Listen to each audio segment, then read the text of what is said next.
Today we're going to talk about peak oil demand and why it will peak sooner than you think. But before we do that, let's start with some basics so we're all on the same page. The world is currently using approximately 105 million barrels of oil per day. That is a lot. 65% goes for transportation and 25% for petrochemical industry, plastic and feedstock for other materials, for example. And approximately 10% goes for heating and electricity generation. So that is the cake we have. But I'm mostly gonna focus on 50% of that cake, and that is road transportation. So we're talking diesel and gasoline. But before we do that, let's see what the other expert organizations are saying. So the International Energy Organization, they are predicting that the peak oil demand will happen, and I quote here, around 2030. End of quote. OPEC, they are not predicting a peak. They think we will see steady demand up to 2045. That's where their projections are at the moment. And they think that demand will mostly come from the developing world or the South, because development, economic development and growth goes in many ways hand in hand with oil consumption and energy consumption in general, to be honest. Electricity as well goes up the more your economy grow. But I think they are both too conservative. My hypothesis is that the oil demand will actually peak 2028. I think the demand for fuel, and here I'm specifically talking about benzene and diesel, will actually probably peak this year. And why do I think that? Well, we start with the obvious one, the one that catches all the headlines, and that is naturally electric vehicles, EVs for short. EVs are growing quickly. They are now about 25% of the market share of all vehicles sold. Here I'm including plug-in hybrids as well. But that means that over 20 million cars are delivered every year that has a plug. Most of those are fully battery electric. A market leader here is China, as almost in all technology, to be honest, that is associated with electronics, where over 50% of all their cars sold are electric. And China is by far the largest car market in the world. So it really, really matters. They're actually over 30% of the total car market in the world, which is a bit crazy when you think about it. And the global south is actually catching up. You have a lot of countries like, for example, Nepal, which made the headlines, where over 80% of all their new cars now are electric.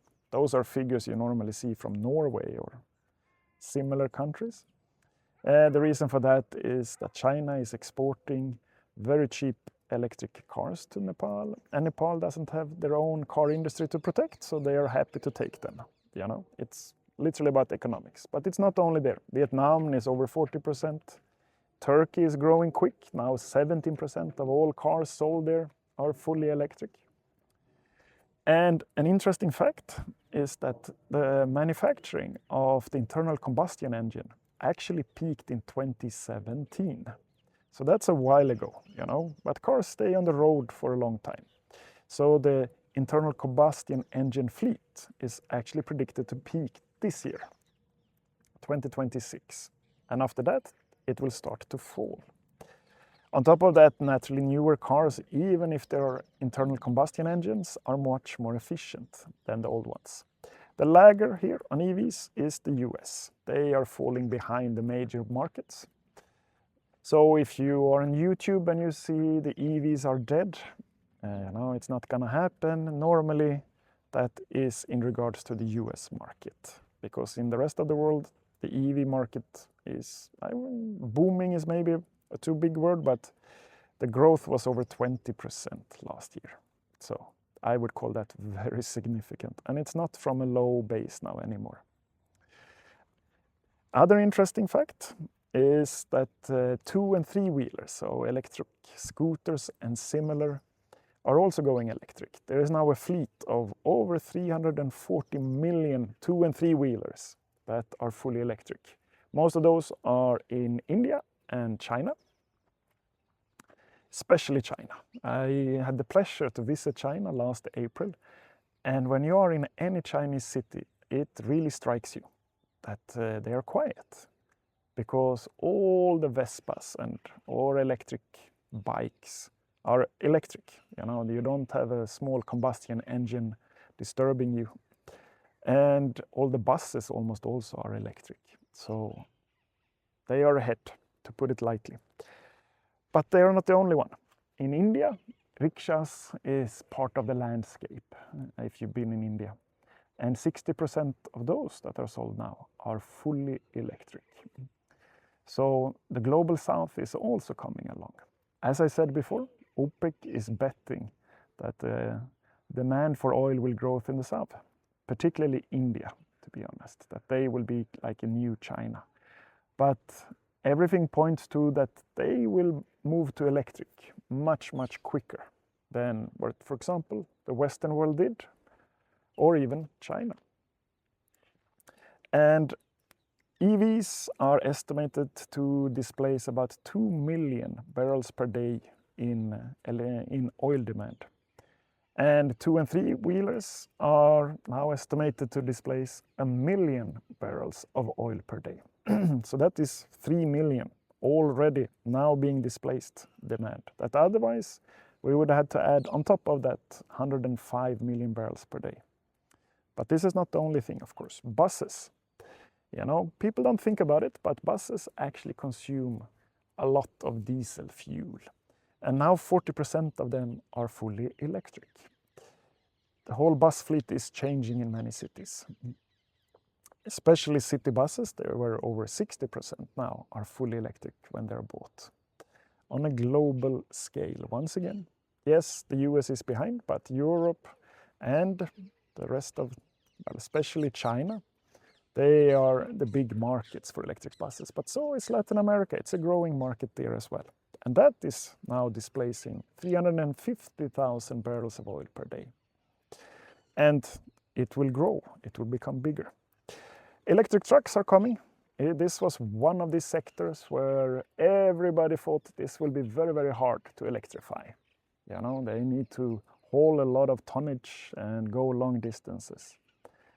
But China, as always, the first in December 2025, over 50% of trucks sold were electric.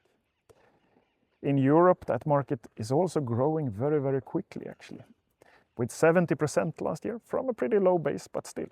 That means that they will have a market share of about 5% of all trucks.